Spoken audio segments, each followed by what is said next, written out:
Have you ever wondered what this flap on your washing machine is all about and what exactly a baking tray has to do with it?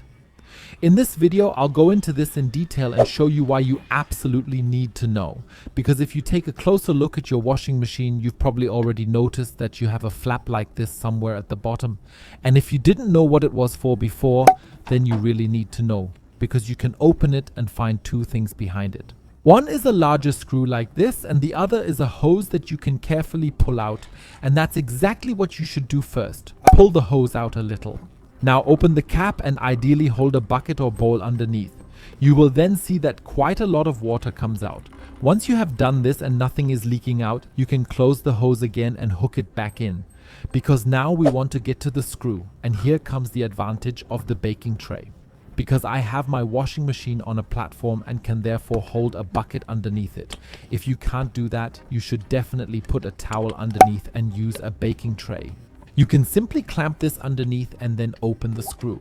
Because when you open it, some water will still run out, and so you can make sure that it ends up in the baking tray, or if your washing machine is also on a pedestal in the bucket and is not spread all over the floor. Because as you'll see now, there's a really good reason why you need to do it regularly. If you take out the screw, you'll find a lot of dirt in here, sometimes even larger pieces. So you should take it out and clean the inside once, but make sure that this wheel can move freely afterwards.